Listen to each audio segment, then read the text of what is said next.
tonight with more showers. Temperatures overnight drop down to around 40 degrees. High pressure builds in briefly Tuesday, mostly cloudy. A little bit of sunshine could mix in at times, high 53, but more rain expected Tuesday night into Wednesday.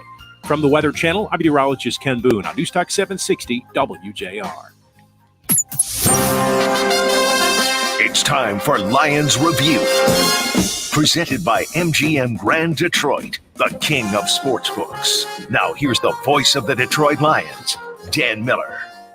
Hey, what's up? Good evening, everybody, and welcome. It is great to have you here. We're glad you're with us. Lions Review coming off their win over Jacksonville yesterday and looking ahead to their game against Atlanta. It is a more upbeat show than we've had the opportunity to do in a couple of weeks. Mike O'Hara joins us tonight as well. Michael, good evening to you. You're absolutely right, Dan. I'm upbeat. I really am. I can tell. I'm awake. You sound like you had a 5-hour energy 6 hours ago. So Bobby Ross said it. He said winning makes everything better. Your food tastes better. Your wife is prettier, all those things. And look, in this league where you only play 16 times, for at least a couple of days after a win, there is that good feeling. And then very quickly it turns to, you got to get ready to play your next game. And Bobby also said something after his first win here in Detroit, opening day of 1997, was not a really elegant game. And he said, I've had enough moral victories. I'd like some immoral ones. And this is a man who went to church every day. Yeah, no. Yes, every day. Yep. Bobby was a good man. But we were looking for something coming out of the bye. We were looking for improvement. And Jacksonville's not very good, but all you can do is play the team that's in front of you.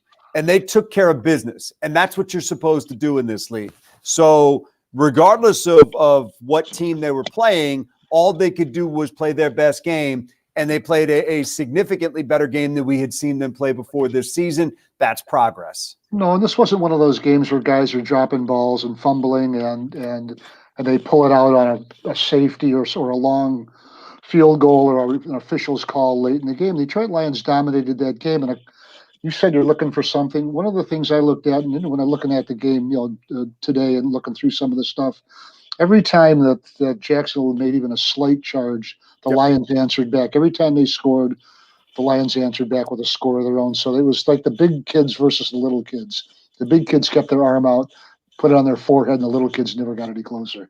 Yeah, and it was that was something that didn't happen in the game's 6 previous times where they had blown double-digit leads.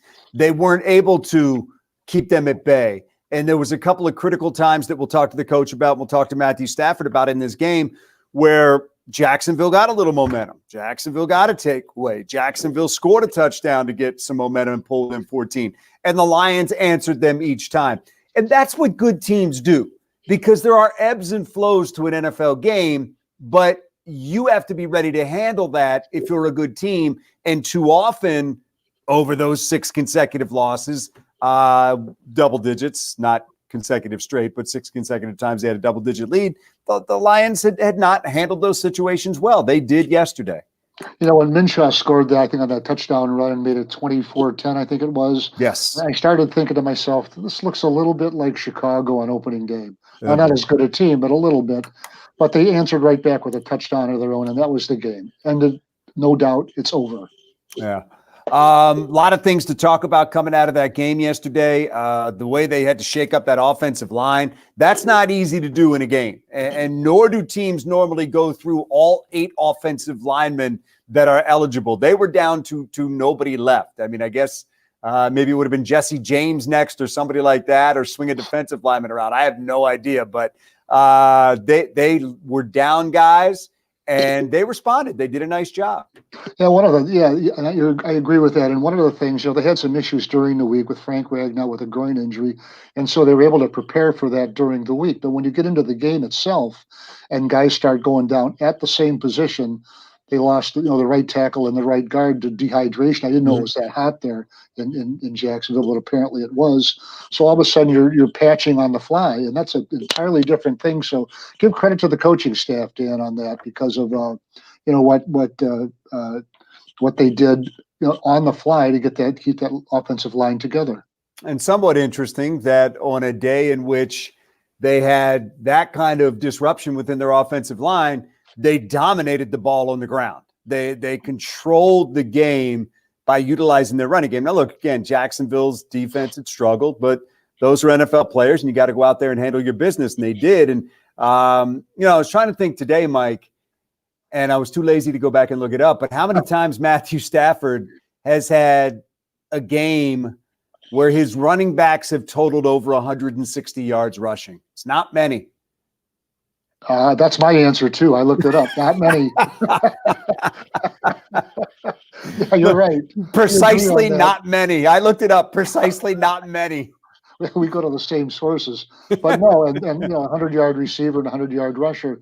When you start looking at young guys like that, and DeAndre Swift, I started wondering who does he remind me of? And it's a little bit Christian McCaffrey with the receiving and running ability. Now we'll see what kind of career he has and what he is in 2 or 3 years. But for what I've seen, especially on Sunday in Jacksonville, but through the first 5 games, he's a very nimble, sure of himself, really compact athlete, does a lot of really good things. Here's what I saw Sunday that I hadn't seen a lot of before in the first 4 games. That explosion, just that instant burst of speed and being able to pop it outside, which isn't easy to do in this league because there's so many fast guys in this league. That was really impressive, some of the things that he did in this game. And the play that he burst over the right side for 54 yards, boy, that reminded me of the Javid Best play, where the right side of the line just blew open and there was nobody there and he ran through. And I talked to him after the game and he was angry he did not score on that. He said he wanted that back because he kind of tried to stop and cut back inside against the guy. And I think he felt like if he'd have tried to keep going, maybe there would have been something different. But that, as soon as I saw that play, I'm like, that looks just like the Javid Best play. And I thought the same thing. I don't think he would have scored, but I think he would have got another 10 or 12 yards out of it. But I think he had the angle on Swift. Yeah. I really do. Yeah. But impressive nonetheless. And I think as you watch that, it kind of makes you realize that, somewhere along the line, I think they have to come to the conclusion that he's a guy that's going to need 15 to 17 touches a game. And I think all those running backs have their role. But it just seems to me that you're going to want to get to the end of most games and have him be the guy that touched it the most. Well, the head coach, Matt Patricia, was asked about that yesterday. Does he want more carries? And he said, look, I love all 3 guys we have. If there was a way we could hand off the ball 3 guys at the same time, I'd love to do it. I'm waiting to see the 3 handoff package. I really am. Yeah, it's going to throw the defense. Yeah, and a lot of other people too. Yeah, it's gonna throw the defense. They won't know which guy to tackle. But no, I think clearly they have a lot of trust in Kerryon when it comes to pass protection. He's in there on 3rd down and passing downs.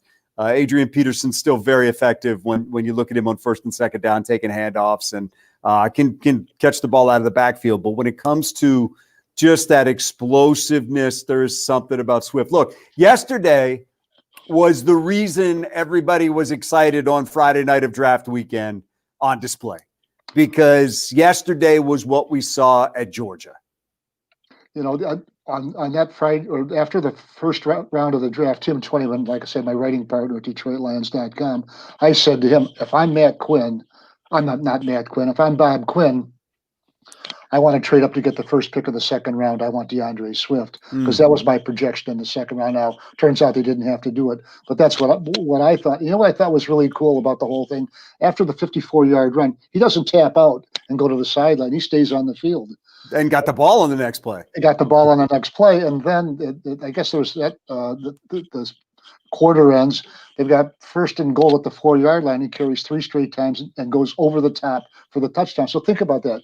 A 54-yard sprint and then a leap over the top from a yard out for the touchdown on his third carry from inside the 4-yard line. So I thought pretty versatile athlete right there they had their hands on. Yeah, and the run later for a touchdown, which put him up 31-10, was impressive in that was all power. He was met at the 2-3 yard line and just powered his way in and took a couple of jags into the end zone with him.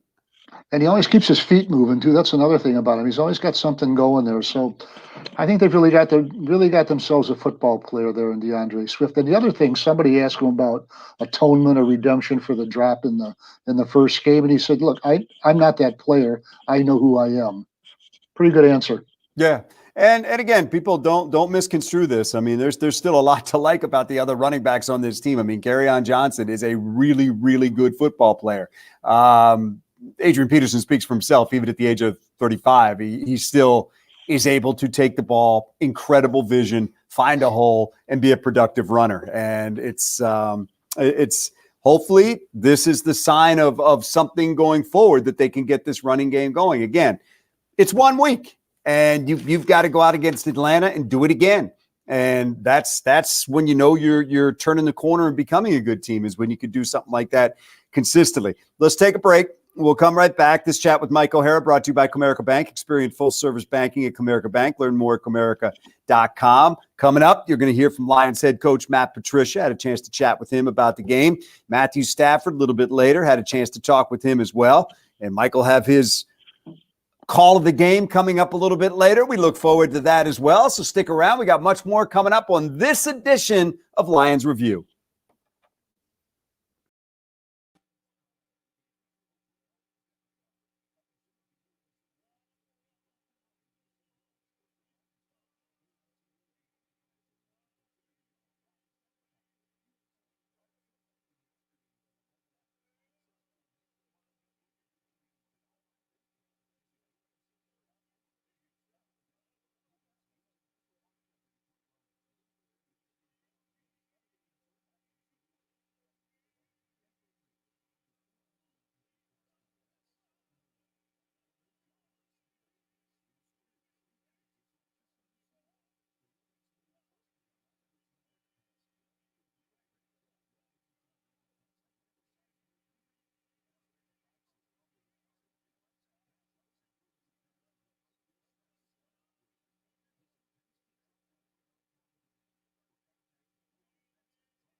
to more Lions Review.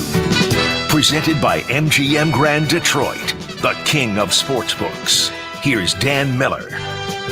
So 2nd down and 10 now for Minshew and the Jags.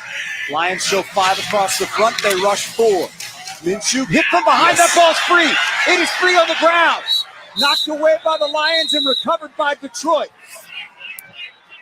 That is going to be Lions football back at the 43-yard line of Jacksonville. Minshew went to throw it. It was knocked away and recovered by Romeo Okwara. Yeah, Romeo recovered it, but Trey Flowers on the outside, came on the outside, got a nice block. A nice pass rush, was able to script Minshew. And like you say, Romeo Okwara was right there to get the ball. There was yesterday a takeaway for the Lions, and Trey Flowers had himself a heck of a game yesterday, Mike. Yeah, that wasn't his only good play. And on a couple of those, I don't know if you, Dan, if you heard Matt Patricia's press conference today or his Zoom conference, I should say. It was almost clinical the way that he described what Trey Flowers did. And here's a guy who practices that footwork. He practices the power move, all of that stuff, and then is able to take it to the field. It's just the dedication a man has to his craft, which has made him such a good football player. Yeah, and the pass rush was better yesterday. Didn't result in a ton of sacks, but they affected Gardner Minshew. That's a step from where they have been in the past, where they weren't affecting the quarterback. Next step will be finishing some of those plays like they did right there, but it was an improvement, and it really goes back, as we'll talk to the head coach about momentarily, it really goes back to what has been mentioned, which is stopping the run and getting yourself into a position where they're in a tough spot down in distance. So with Gardner Minshew, the second, a name I love, by the way, where's the ascot and the cigarette holder and all that? But he was a 69.9% completion passer in the first 5 games and was something like 51 or 52% yesterday because he had to throw on the run. He couldn't get on his spot and he had to move. So they took him away from doing what he likes to do and what he does best. And so that is a fact. It doesn't get him on the ground. And if you don't get him on the ground, you don't cause turnovers quite so easily. But it really was an effective plan they had for him. That is one of the things that we talked to the head coach about, and let's get to that right now. Interview with head coach Matt Patricia, brought to you by MGM Grand, the king of sports books. Had a chance to ask him about this game and whether or not this was exactly what he was looking for coming out of the bye. Yeah, I mean, I just think give the players credit. I thought they came out, they played really hard. I thought they tried to execute the game plan. We know that Jacksonville is a good team. They're a dangerous team, and I thought we just try to get off to a fast start and just keep it open all the way through. There was a fast start, but I also thought one of the keys was the way that your guys responded to adversity, if you will. Early third quarter, you have the turnover, then you take them out on downs and you get the ball back. They score, get a little momentum to cut it to 24-10. You have a long drive to respond to that. Those, to me, were some big keys in the game. Yeah, absolutely. I thought those were a couple of great series. Certainly, after the turnover, the defense going out there, holding them in that situation at no points, and then the offense answering after, the defense gave up the long drive. So those are critical situations in the game, and you're absolutely right. I thought the team responded very well. Offensively, anything good starts with that offensive line. And if you ever needed a coaching point that would tell guys, believe me, you need to stay ready, yesterday was the day because you needed every offensive lineman that you had up. Yeah, no doubt. Those guys, they all rolled through there, and I thought they played well and handled the situation extremely well, and just were confident that everybody was ready to go. So, great lesson for everybody to learn. You never know, and when you get called upon, you got to go out and you got to execute at a high level no matter what the situation is. Run game on offense was such a big part of your success. Your running backs had over 160 yards between them. How does that change what you're able to do offensively when you're controlling the line of scrimmage like that and getting positive runs? Yeah, I mean, I certainly think that, especially down there, it was a little bit hot, and us being able to run the ball was great, controlled the game, certainly keeps the defense off the field for us too, which gives us a chance to get some corrections done on that side of the ball. And like you said, it controls the game offensively. I think also, included with the run game is, the play action game, when you get those situations where the defense is worried about the run game, certainly there's some stuff that opens up downfield that you can take advantage of. So I thought it was just, complementary football. That's really what we were looking for. And it was balanced football across the board. So you love to see that. Big game for DeAndre. That's obviously going to be the headline for a lot of people. But you look at the way that you were able to utilize all three backs. Adrian did what he does. Carry on coming in on third down, such an important part of your pass protection, and obviously a skilled player when he gets the football in his hands as well. You begin to see how that different skill sets really can aid you as you move forward and allow you to do different things. Yeah, no doubt. I thought all the backs that carried the ball did an outstanding job. Carry-on had a great run, really kind of put the ball right through the middle of the defense. And it was so good, we ran it twice in a row and just thought that all those guys, and Adrian ran hard and scored on the first one down in there tight, and then certainly in the 4-minute at the end of the game runs, was a force to be reckoned with. And then obviously Swift had a great game. So I think when you can do that with all three backs, and put the pressure on the defense that no matter who's coming in the game, the run is still a threat. I think that's what just makes it so dangerous. Conversely, when you're able to stop the run, which you did, you had Robinson coming in who was fifth in the NFL and rushing in this game. You knew that was going to be a big part of what they wanted to do. And being able to take that away was a big plus for your defense.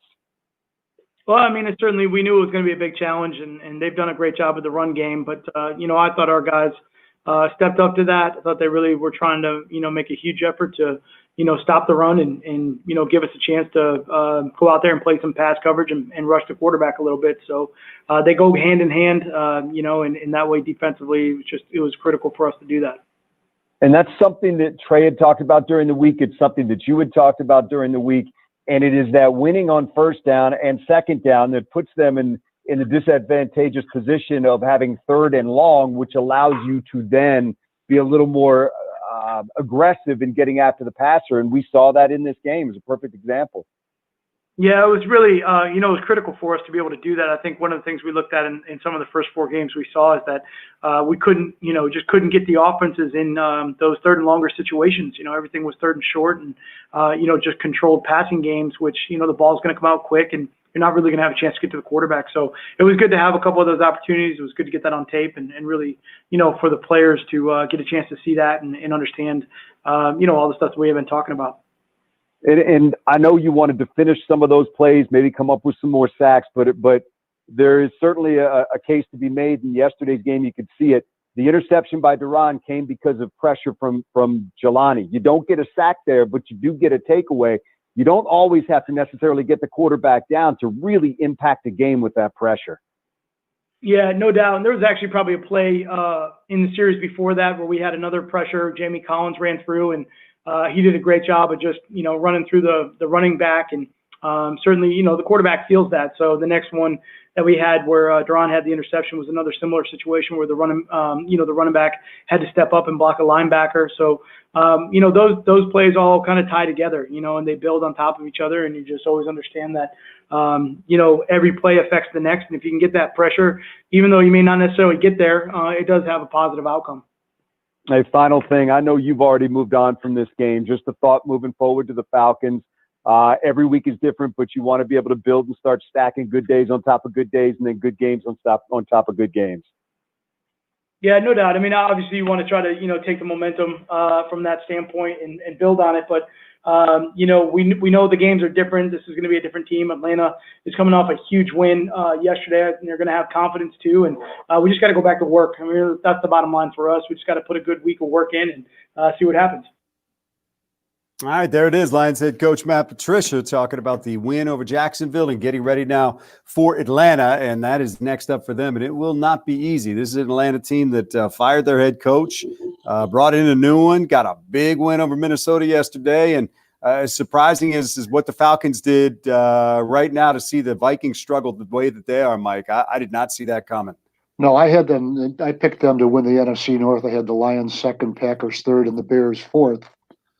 Turn it upside down, and I might be closer to being right. But holy crap. A long way to go on all of that. But they're struggling right now. They got injury problems and secondary problems, and Danielle Hunter, dealing with the injuries, and it's not a good mix for Minnesota right now. But we'll see where it goes from here. No, and I think, didn't they just extend the quarterback and extend the head coach, Mike Zimmer? They've done some good things, and they wouldn't expect what's happening now to happen to them, but They really did kind of clear out the secondary and rebuild with youth, and sometimes that takes time, and this is one of those times for them.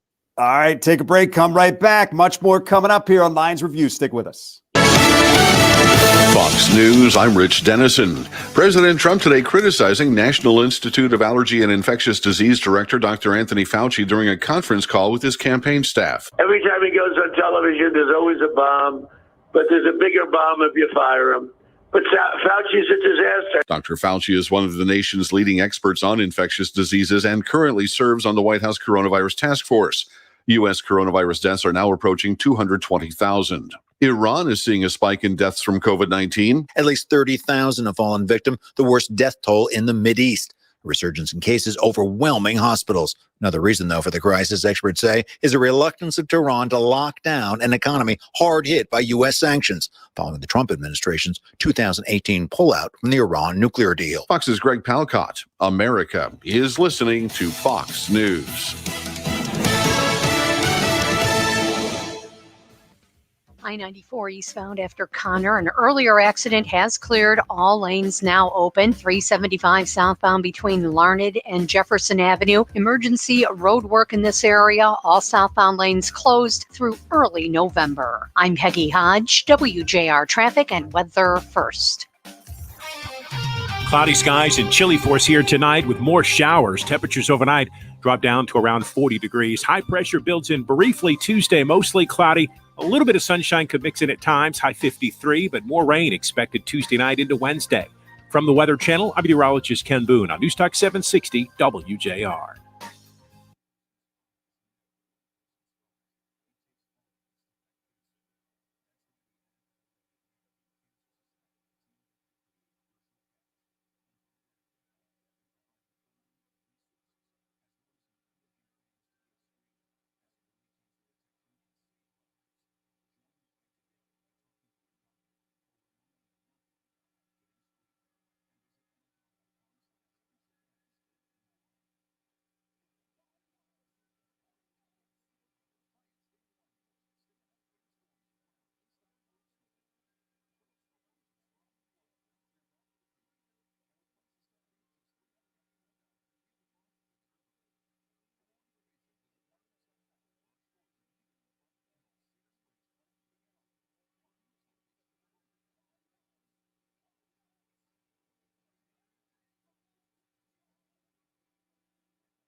back to more Lions Review.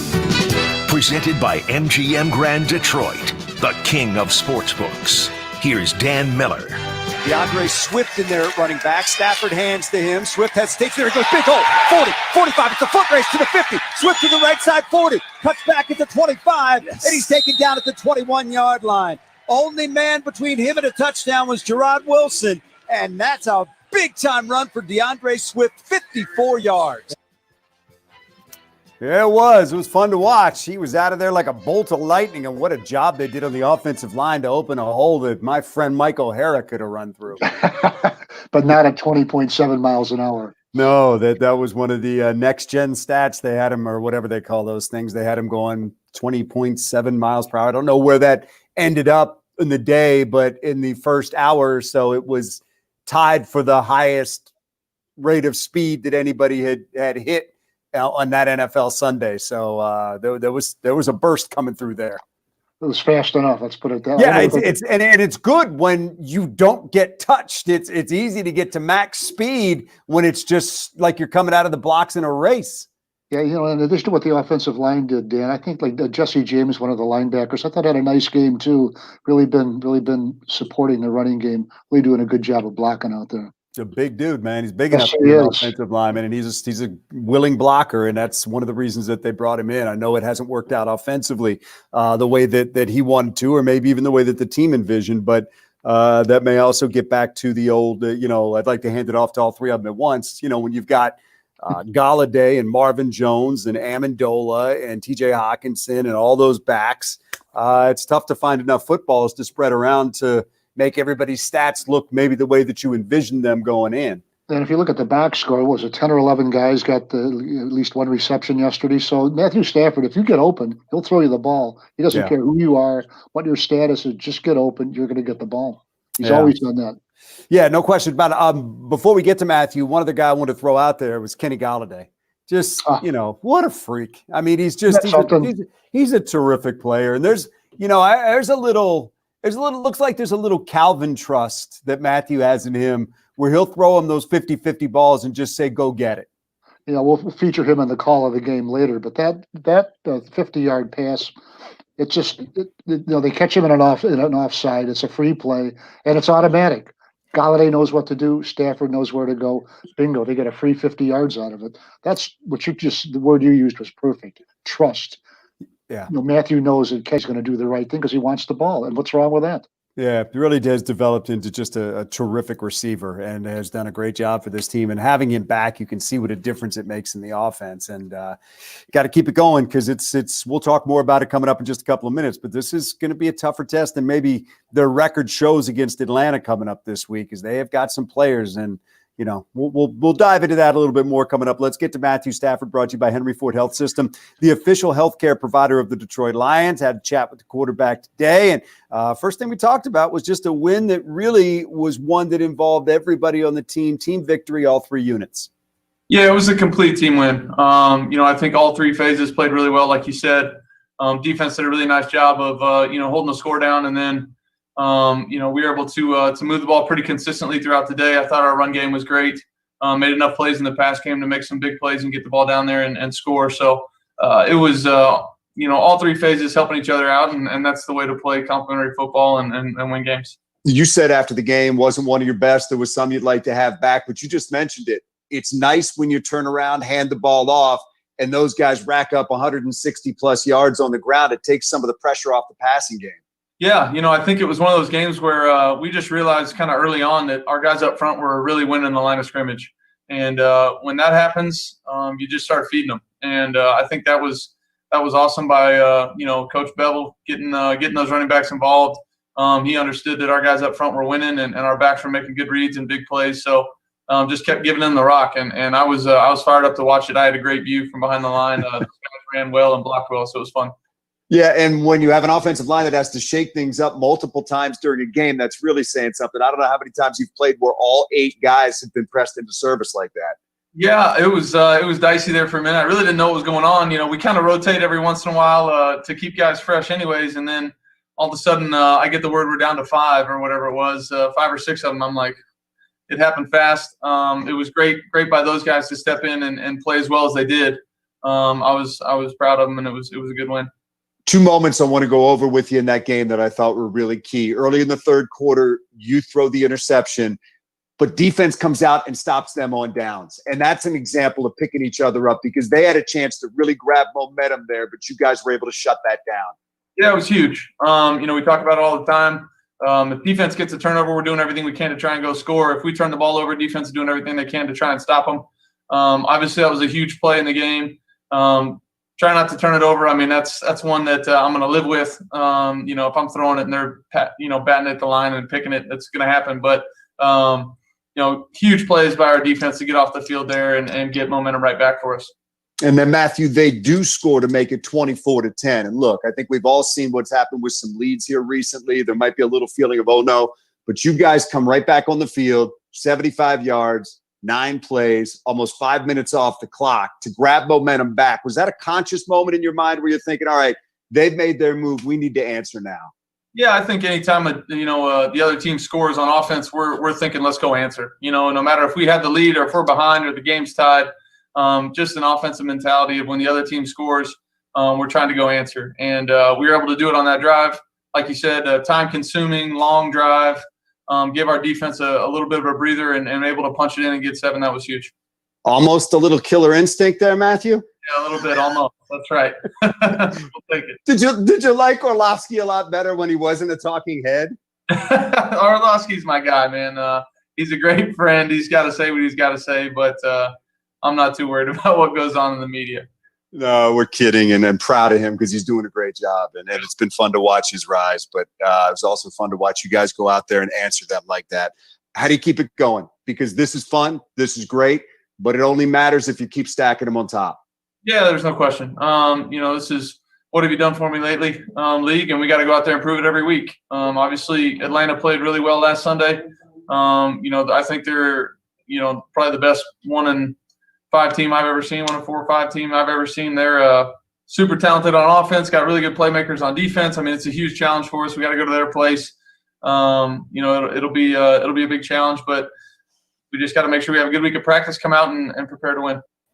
There it is, Matthew Stafford talking about the game against the Jags and looking ahead to the game against the Falcons. And that is what is up next for the Lions as they get ready to go here because it will be a challenge. This is a tough team against Atlanta. And look, nobody expected the Falcons to be 0-5 and sitting there and firing their coach. And if you just close your eyes, Mike, and think about, okay, you're going to be facing Matt Ryan and Julio Jones and Calvin Ridley and that whole crew, Todd Gurley, which is a really talented group of offensive players. We'll get to their defense in a minute.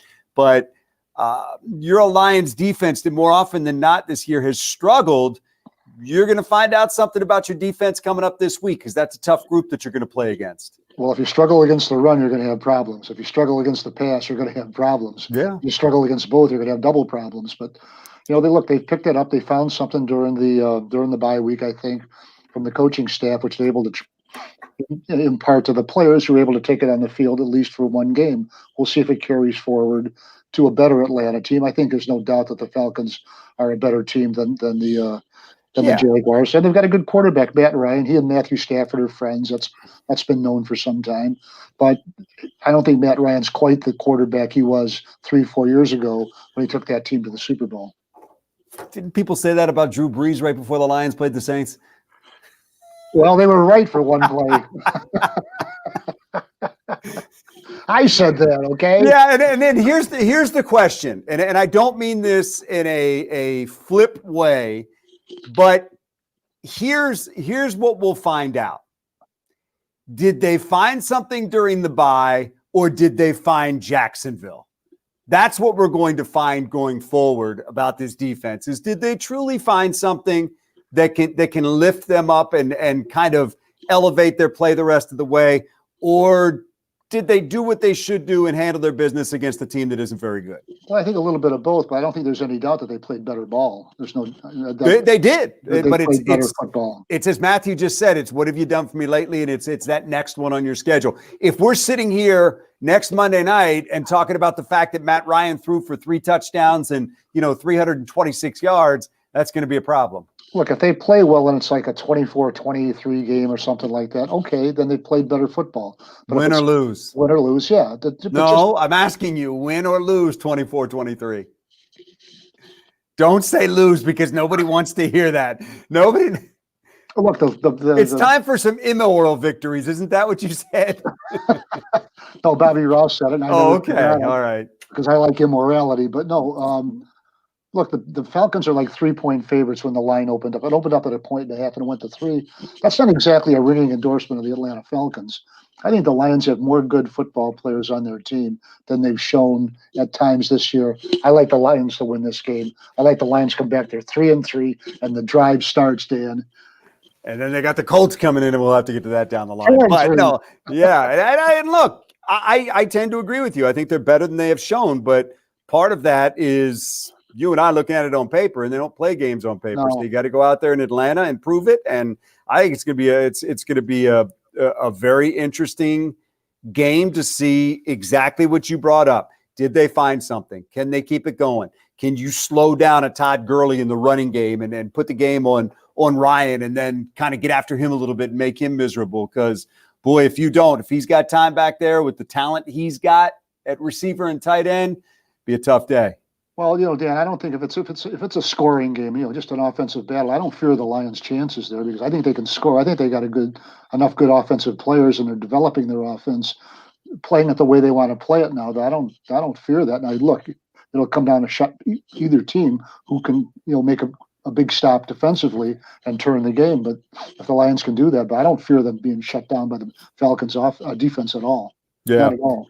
Yeah, and it's a team that has struggled this year, and they obviously were, feeling better with a new coach in there, and we'll see if they can keep that going. Look, these are two teams that are trying to show that what they did in week 6 is an indication of who they are more so than what we saw in the previous weeks before that. So I think it's going to be two teams that are really looking to get something going here. So hang in there, Mike. We're going to come right back in just a moment. We'll have your call of the game in just a moment. We're glad you're with us. It's Lions Review. We're talking about their win over Jacksonville, which they got by a score of 34-16. And we are looking ahead to their game in Atlanta against the Falcons, which you'll hear coming up on Sunday right here on Lions Radio. Take a break. Come right back.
for Lions Review.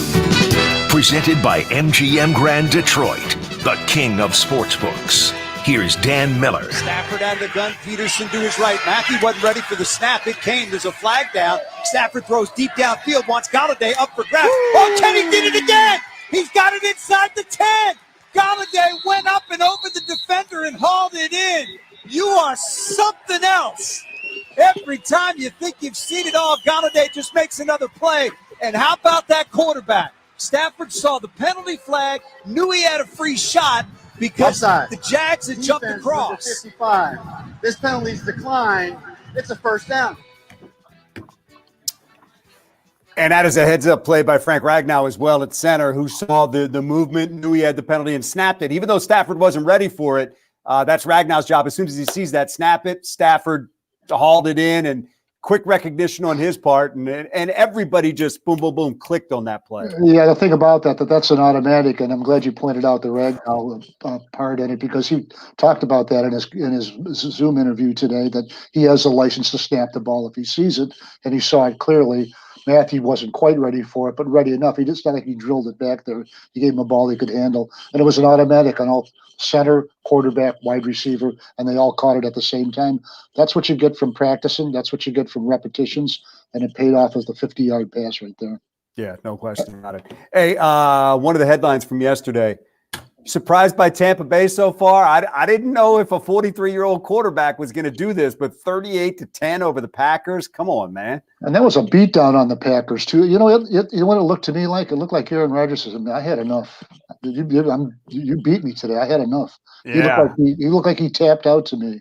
I am, it just seems like we knew Tampa Bay had some talent down there. I just honestly didn't know what Tom Brady would have left at 43 years of age, but he looks like he's got things under control. Bruce Arians is a heck of a head coach, and they've got a lot of talent, and right now they're playing good football. That's really impressive, I think, what they've done. Yeah, I'll tell you another guy who's still got something left, 33 or 34 years old, that big guy in the middle, and Ndamukong Suh. Yeah. You talk about a man who's almost indestructible in my mind. Never misses a practice, never misses a game, never misses a snap. Almost, like I said, almost indestructible. And they lost Vita Vea, so he's got more on his shoulders now because they've lost a big part of that defensive line, but he is still impactful. And again, that's congrats to the Bucs, man. Keep it going. We'll see what happens. It's been a heck of a sports year so far for Tampa. My goodness. Stanley Cup title, World Series, and now you got Tom Brady and you're rolling. So, all right, that's going to do it for this edition of Lions Review. Thank you so much for being a part of it. We'll look forward to talking to you again next week, and we'll talk to you Sunday as well.